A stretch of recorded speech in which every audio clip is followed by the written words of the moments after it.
49 महर्षि अत्रि का आश्रम। महर्षि अत्रि का आश्रम।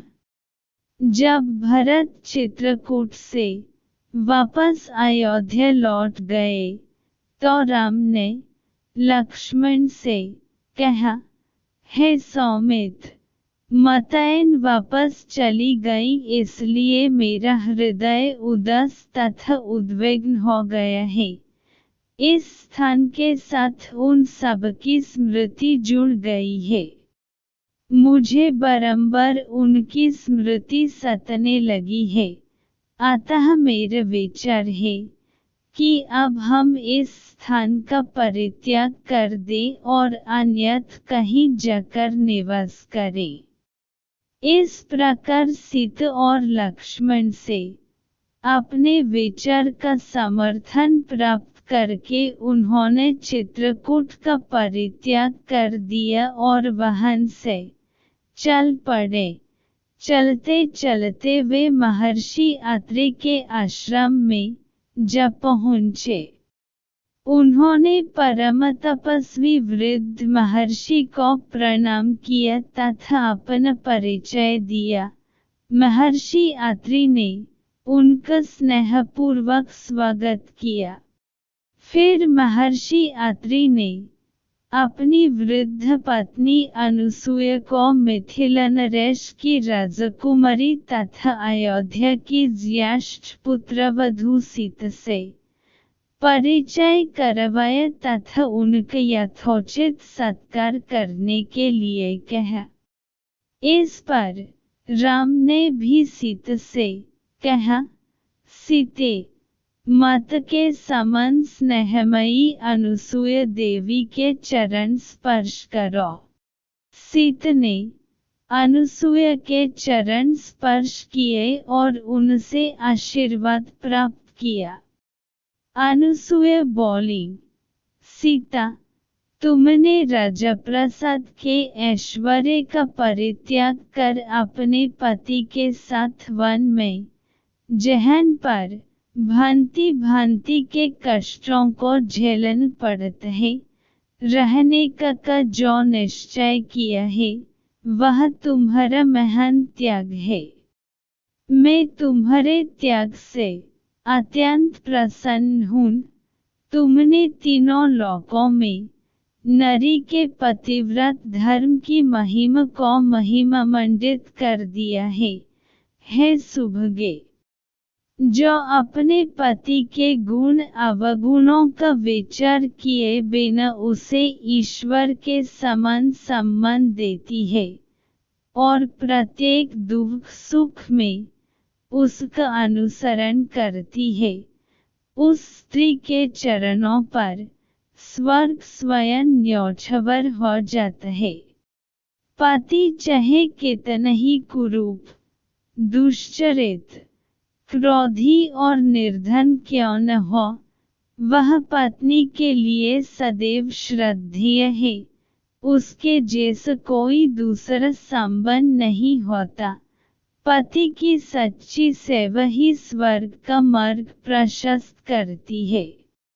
जो स्त्री अपने पति में दुर्गुण देखती है, उस पर अपना वर्चस्व स्थापित करने के लिए उसके साथ नित्य कलह करती है तथा उसकी अवमानना और उसकी आज्ञाओं की अवहेलना करती है।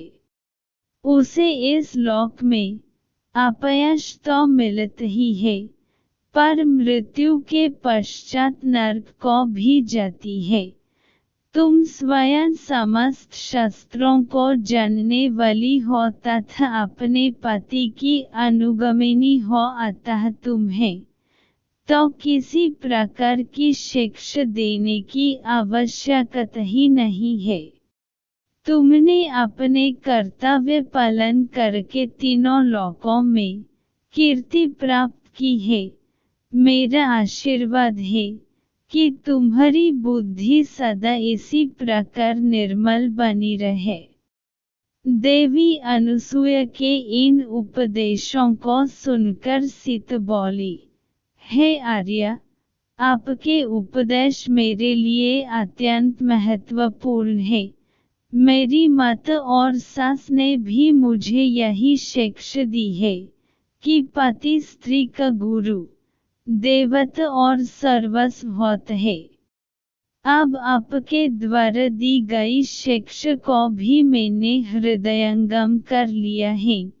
मैं आपको विश्वास दिलाती हूँ कि पति का अनुगमन ही मेरे जीवन का एकमात्र लक्ष्य है और मैं कभी इस मार्ग से विचलित नहीं होऊंगी। सीता के वचनों को सुनकर अनसुया ने कहा, पुत्री, मैं तुझसे बहुत प्रसन्न हूँ। अपनी इच्छानुसार कोई वर मांग।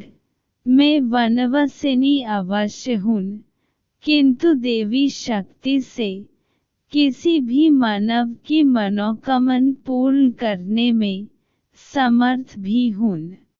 सीता बोली, माता, मैं पूर्णतया संतुष्ट हूँ। आपने मुझ पर असीम कृपा की है, यही मेरे लिए यथेष्ट है। इस पर प्रसन्न होकर अनसुया ने कहा, हे जानकी, तुम सदा सौभाग्यवती रहो। यद्यपि तुमने कुछ भी नहीं मांगा है, तथापि मैं तुम्हें यह दिव्य माला देती हूँ। इस माला के फूल कभी नहीं कुम्हलाएंगे। ये दिव्य वस्त्र भी स्वीकार करो। ये न कभी मैले होंगे और न फटेंगे। यह सुगंधित अंगराग भी मैं तुम्हें देती हूँ, जो कभी फीका नहीं पड़ेगा। अनसुया ने तीनों वस्तुएं सीता को देकर उन्हें अपने सम्मुख ही धारण कराया। उनके चरणों में सिर नवाकर सीता रामचंद्र के पास गई और उन्हें माता अनसुया के दिए उपहार दिखाए। संध्या को सबने एक साथ बैठकर संध्योपासन की। तत्पश्चात अनसुया सीता को चंद्र की शुभ ज्योत्सनायुक्त रात्रि में वन की शोभा देखने के लिए ले गई। फिर आध्यात्मिक चर्चाएं हुईं। अंत में सभी ने मुनि के आश्रम में विश्राम किया। प्रातःकाल जब राम ने अत्रि ऋषि से विदा लिया तो वे बोले, हे रघुनंदन, इन वनों में मनुष्यों को अनेक प्रकार के कष्ट देने वाले भयंकर राक्षस निवास करते हैं, जिनके कारण अनेक तपस्वियों को असमय ही काल कलवित हो जाना पड़ा है। मेरी इच्छा है कि तुम इनका विनाश करके तपस्वियों की रक्षा करो। राम ने महर्षि की आज्ञा को शिरोधार्य किया तथा उपद्रवी राक्षसों को नष्ट करने का वचन दिया। फिर सीता तथा लक्ष्मण के साथ वहन से दंडक वन के लिए प्रस्थान कर गए। अयोध्या कांड समाप्त।